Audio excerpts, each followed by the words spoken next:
Entonces, lo que vamos a hacer es que hoy día vamos a hablar efectivamente respecto de la comunicación emocional, de cómo poner en palabras, ¿cierto?, aquello que nos duele, aquello que de alguna manera nos está inquietando, aquello que en algún sentido nos ha molestado, nos ha sido difícil de poder decir, oye, ¿sabes que esto me molesta? Oye, ¿sabes que tu forma de comunicarte me está haciendo ruido? ¿Sí? Entonces, como que a veces nosotros nos guardamos muchas cosas y eso se va traduciendo en síntomas, dolor de espalda, dolor de estómago, ¿cierto? Pocas ganas de dormir en la noche o no nos podemos derechamente quedar dormidos, entonces tenemos que recurrir a la hierbita de melisa, ¿sí? Espero que solo sea eso. Entonces, fíjate que de alguna manera todas estas cosas que silenciamos, ¿sí? Todas estas cosas que no hablamos, nos van afectando al cuerpo. Y tú me dices, bueno, pero ¿por qué al cuerpo? Porque, mira, esto ha sido un tema muy, muy, muy hablado, pero la mente no se separa del cuerpo. Y desde ahí, cuando uno es consciente de que la mente no se separa del cuerpo y que tampoco nos separamos de las personas, ¿sí?, con las que vivimos, parece que la comunicación empieza a tomar un papel y a jugar un rol importante. Ahí tenemos una imagen, por ejemplo, era la imagen del conversatorio, ¿no es cierto?, de caritas que están como tristes, enojadas, felices, pero mi pregunta es, ¿qué hay detrás de esas caritas? ¿Qué es lo que no estamos comunicando? Y hoy día esto es lo que vamos a ver. Primero vamos a hacer un ejercicio. Les voy a pedir que cada uno que está sentado en el computador, que puede estar comiendo, que puede estar haciendo cualquier actividad o simplemente escuchando, pueda recordar 3 situaciones de conflicto significativo, que sean significativos para ustedes. Identificar las emociones asociadas a ese episodio. Es decir, vamos a recordar un conflicto. Por ejemplo, pueden ser peleas con mamá, peleas con pareja, peleas con amigos, peleas con equipos de trabajo, peleas entre jefaturas, ¿sí? ¿Y qué emoción me trajo ese conflicto? Puede haber sido una emoción de tristeza, una emoción de enojo, frustración, asombro porque no conocía a la persona que tenía al frente. Pero, ¿qué emoción me trajo? Y ahí ustedes vayan monitoreándose, ¿no es cierto?, en cuál es la sensación incluso también corporal que me evoca esto. Porque parece ser que estas emociones que nos evocan estos recuerdos, estos conflictos, estas situaciones, no muchas veces las decimos. O alguien anda diciendo por ahí, no sabes que me enojé con este. No, parece que uno a veces critica, ¿cierto? Tiende a criticar la forma en que actúa el otro y no sabemos cómo eso también nos ha impactado a nosotros. Y esto en general es por la escasa conciencia que tenemos acerca de lo que nos sucede y nos rodea. Por ejemplo, ¿cuántas veces ustedes se detienen un poco y ven cómo están sintiendo incluso la propia ropa? ¿Cómo se están sintiendo en el espacio? ¿Me estaré sintiendo incómoda? ¿Me estaré sintiendo bien? Tranquila, estaré disfrutando lo que tengo, ¿sí? Es porque muchas veces las emociones las dejamos de lado. Muchas veces no sabemos cómo comunicarlas, ni tenemos lenguaje emocional, porque fíjate que el lenguaje emocional no se enseña en el colegio, no se enseña, ¿sí? Nos preocupamos de las matemáticas, nos preocupamos del lenguaje, nos preocupamos de otras cosas más cognitivas, excepto lo emocional. Y fíjate que a un niño le cuesta mucho también reconocer sus propias emociones, porque las emociones a los niños se las definen también los padres. Entonces, si hacemos este ejercicio de recordar un conflicto, o yo lo pongo en conflicto, pero pueden ser situaciones, por ejemplo, que les haya generado otro tipo de emociones, más desde el área de la alegría, ¿no es cierto?, de la comodidad, del confort, también puede ser eso. Lo llevo a experiencias más aversivas porque parece que es lo que tenemos más a la mano. Ujú. Pero siempre vean ustedes qué emociones le estás evocando para poder identificarlas.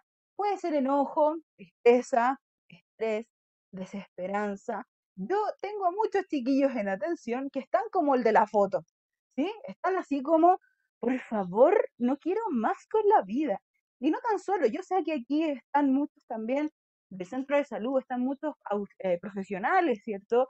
Mira cómo también te puedes sentir ahí, en tu espacio de trabajo, cuando te levantas todos los días y tienes que levantarte y en tu hogar acomodar un espacio para poder trabajar. ¿Qué te está produciendo eso? ¿Cómo te está impactando en tu familia? Ya llevamos harto tiempo, ¿sí? Llevamos harto tiempo. ¿Te está produciendo más enojo? ¿Andas más irritable? ¿Esta irritabilidad se ha mantenido? ¿Ha habido más desesperanza? Es como, esto nunca va a cambiar. ¿Y cómo estás comunicando eso? ¿Está habiendo un conflicto ahí entre tu núcleo familiar? ¿Estás teniendo un conflicto contigo misma? Fíjate que han aumentado mucho la demanda de atención, ¿sí? A los psicólogos. ¿Y esto por qué? Porque parece ser que hoy día nos está diciendo la mente, el cuerpo y con los que nos relacionamos que hay que tomar una pausa para ver qué estoy sintiendo.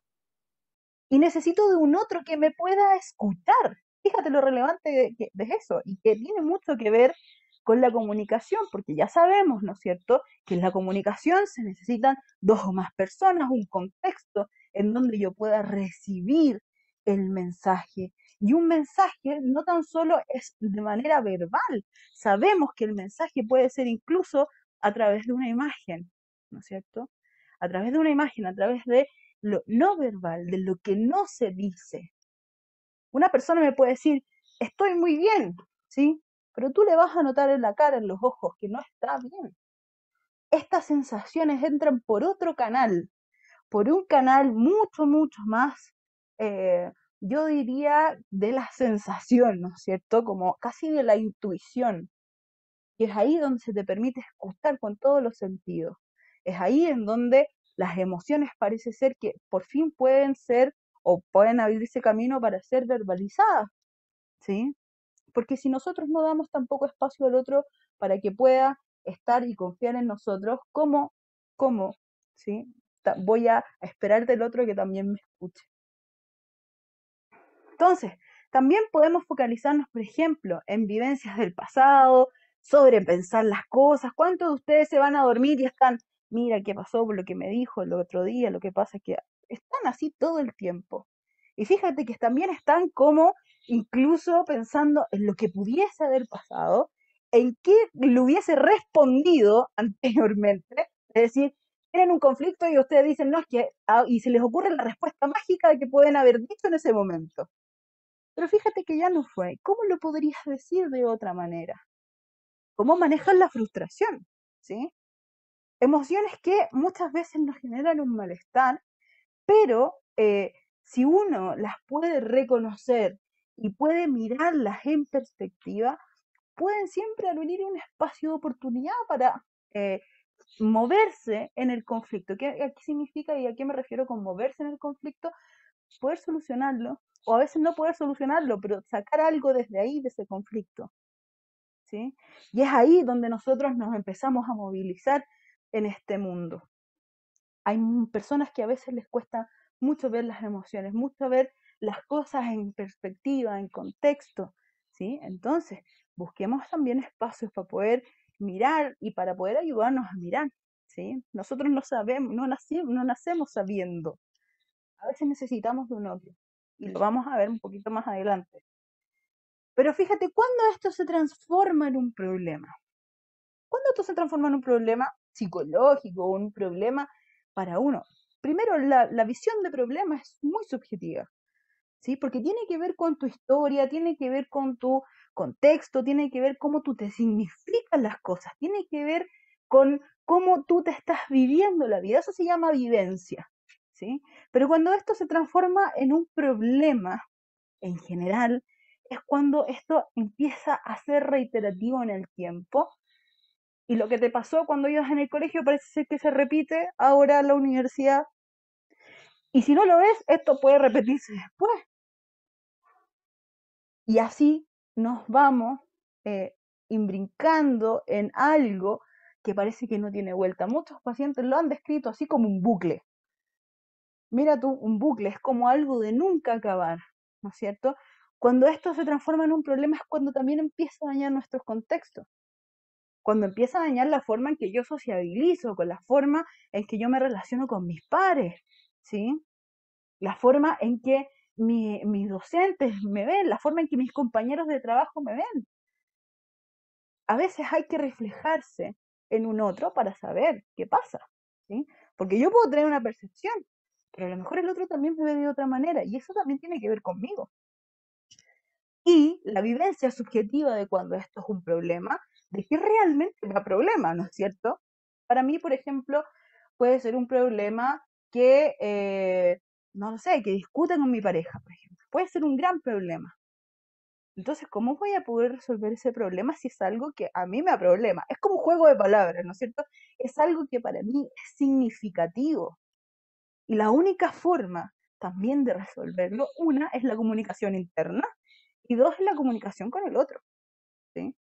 Claramente esta tiene aristas, no es fácil. Nadie dijo que sería fácil.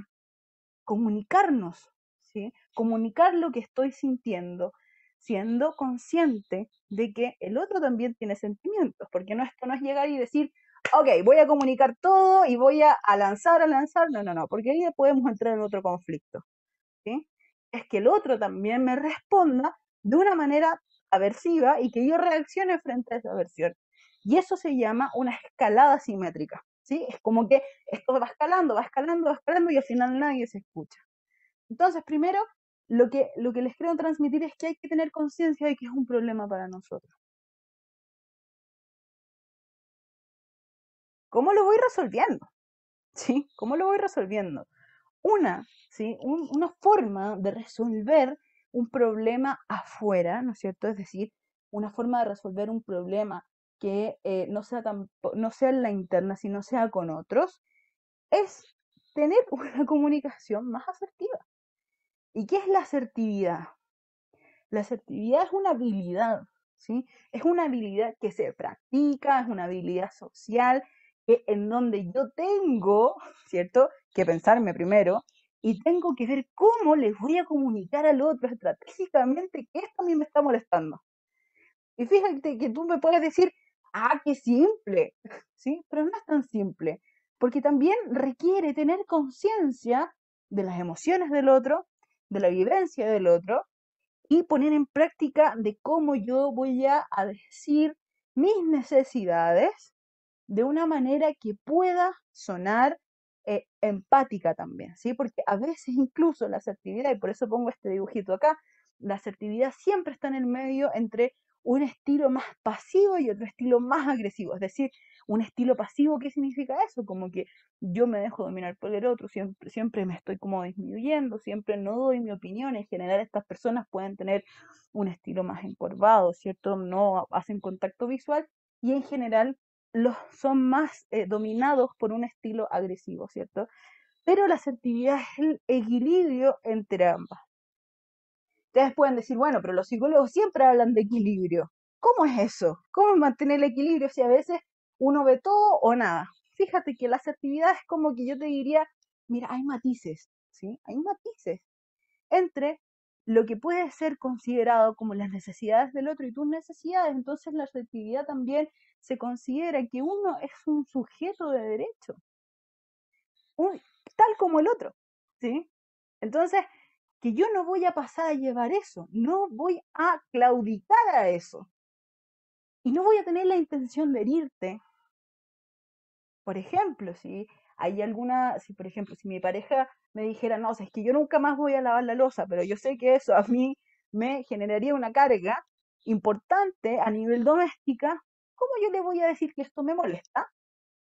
Que esto es un problema para mí y que él también debe cooperar.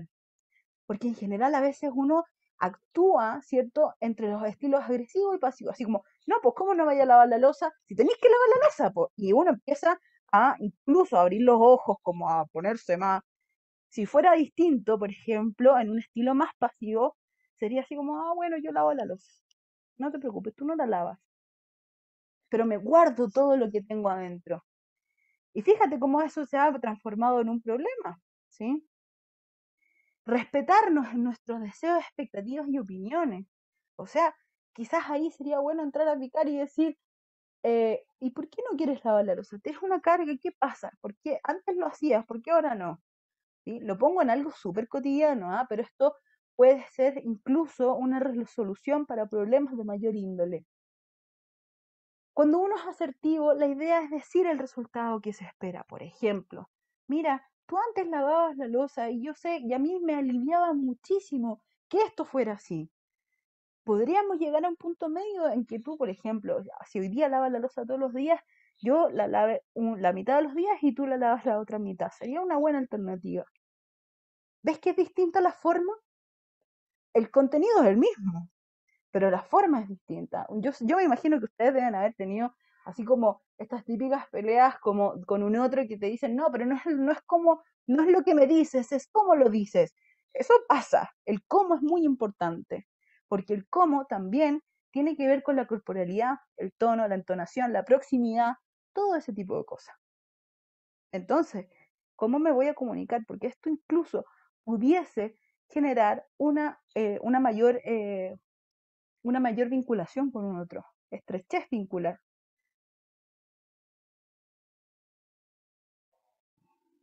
¿Cómo podríamos ser más asertivos? Primero, fíjate en tus elementos analógicos y digitales. Acá lo puse un poco así como más elevado, pero más que nada es cómo yo estoy refiriendo las cosas y cómo es mi corporalidad al decir las cosas. Si yo lo digo con una corporalidad más segura, más empática, es distinto de que yo lo digo con una corporalidad mucho más agresiva o una corporalidad mucho más disminuida, ¿no es cierto?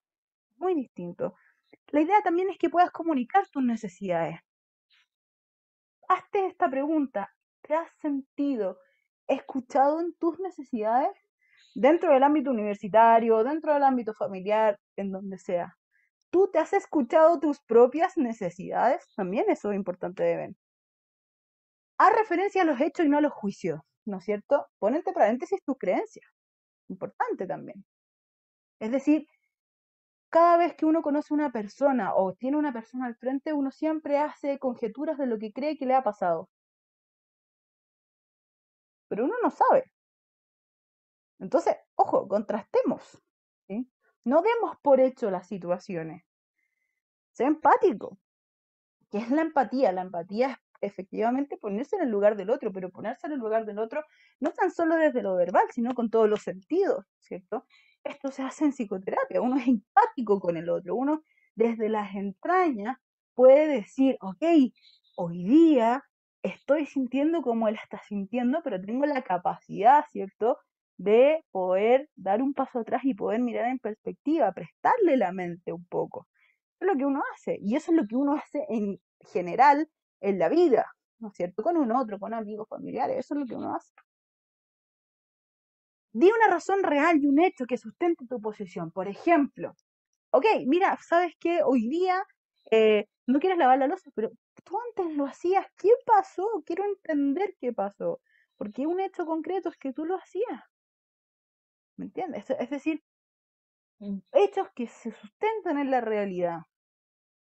Y sin el afán de humillar, sin el afán de humillar, ¿sí? Sino más bien agradecer lo que ella había hecho antes.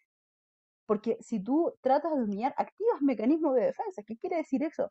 Activas todas las defensas del otro y el otro no te va a escuchar.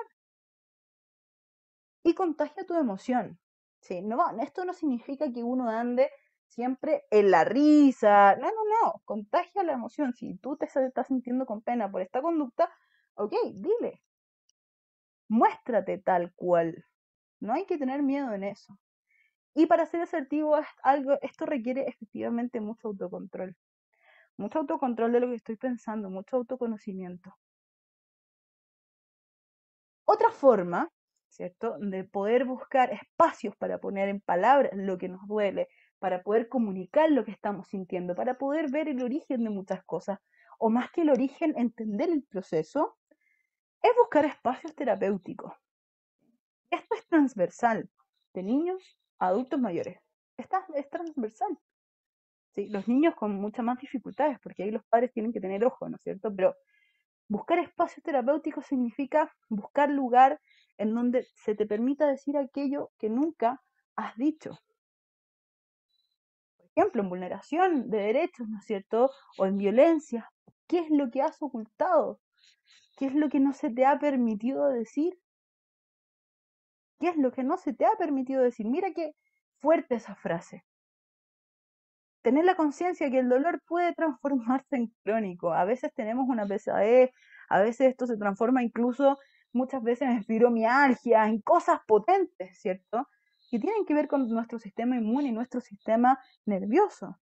No es menor. Muchas conductas, por ejemplo, de rabia, que tienen que ver más con un dolor vivencial que la rabia misma, ¿sí?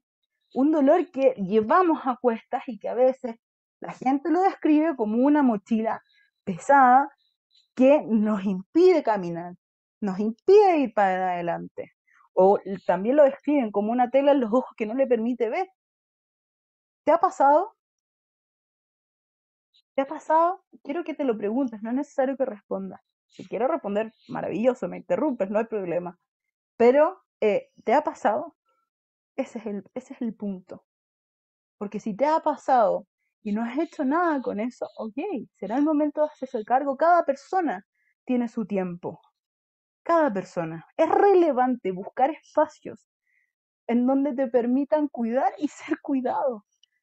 ¿Cuántas veces has estado cuidando a las personas sin recibir nada a cambio? ¿Cuántas veces has estado cuidando y haciendo por el otro y por ti? ¿Cuándo te has permitido sentirte cuidado? Y también, yo también lo digo de esta manera, es como abrazar y ser abrazado, ¿no es cierto? Y fíjate que el abrazo, el contacto, el cuidar tiene mucho que ver con nuestra infancia, en cómo nosotros fuimos contenidos cuando niños, cómo nosotros nos vamos a sentir y vamos a contener al otro. Bueno, este es un espacio de deconstrucción, ¿cierto? Deconstrucción significa como escarbar todo el tiempo y ver en qué persona me he transformado. Y esto es un espacio, en los espacios terapéuticos es un ejercicio absolutamente también seguro, o se esperaría que fuera seguro, ¿no? Seguro porque de alguna manera vas a sacar algo de ahí. Entonces, si ya no te ha funcionado con ser asertivo o no lo has puesto en práctica y necesitas esto que es más de un ámbito personal, sería muy bueno que lo pudieras buscar. Porque en las terapias, en la psicoterapia en general, para los que no saben, porque fíjate que yo elegí este tema particularmente porque muchos estudiantes que consultan no tienen idea de lo que hace un psicólogo. No saben. Es como que, ok, voy a buscar ayuda, pero ¿cómo es la ayuda? El trabajo terapéutico es un abrazo constante. ¿Qué significa eso?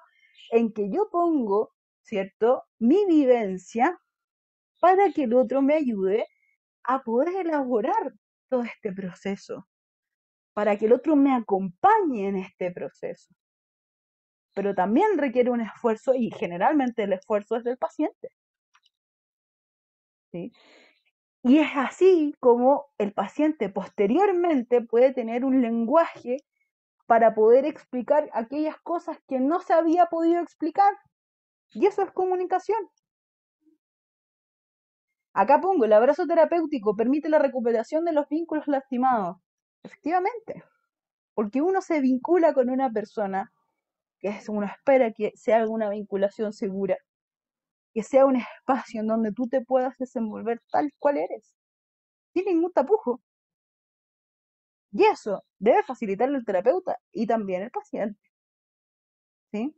Pero es para que ustedes también sepan que es tan fundamental poder poner en palabras aquello que no se ha dicho, aquello que nadie ha escuchado y aquello que yo no me he atrevido o no me han permitido decir. En el espacio psicoterapéutico también es crucial pedir ayuda, ¿cierto? Y poner en lenguaje aquello que nos agobia. Es observar la experiencia y poder sanarla. Todos necesitamos ayuda en algún minuto. Nadie es la Superwoman, el Superman, Superman, ¿cierto? Nadie lo es. Porque si fuéramos así no tendríamos ningún problema ni nada de eso. A veces nos vemos entrampados en situaciones que no sabemos cómo resolver y es absolutamente legítimo poder pedir ayuda. ¿Y tú? Después de haber comentado todo lo que hemos comentado, ¿no es cierto? ¿Cómo estás comunicando tus emociones? A ver, conversemos un poquito más de esto. ¿Cómo estás comunicando tus emociones? ¿Cómo le has podido dar espacio? ¿Te parece pertinente darle espacio? ¿Qué crees?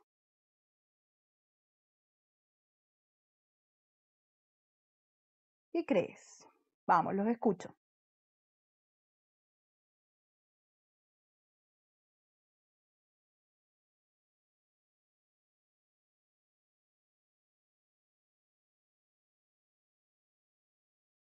Están on fire, ¿ah? Realmente.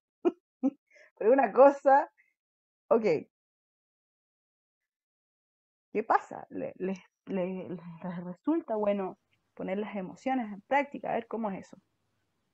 Poder ponerlas en palabras. También si alguien no quiere como decirlo, lo puede escribir Claro, y también lo vamos leyendo. obviamente, obviamente.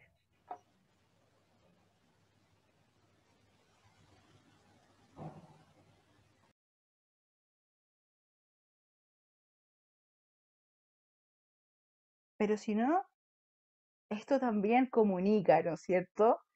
Ok, puede comunicar diversas cosas y podemos interpretar muchas cosas. Podemos interpretar cansancio, podemos interpretar de alguna manera, ok, no quiero hablar porque me da vergüenza, puede ser, ¿sí? Pero fíjate que hoy día estamos en un espacio para conversar de un tema que es precisamente poner en palabras las cosas. Entonces, si es que no lo quieres compartir, está bien, pero espero que vayas con esa pregunta interna, que vayas a dormir con esa pregunta interna y digas, ¿cómo estoy poniendo en palabras mis propias emociones? ¿Sí? Con eso podríamos dar un cierre a este conversatorio, ¿no? ¿Sí? Porque no hay más preguntas, no veo chat. Ok. Entonces damos por finalizado este conversatorio. Les agradezco por haberme escuchado y por haber tenido esta disposición. ¿Sí? Que estén muy bien. Que tengan una buena tarde. Chao, chao. Super Evelyn.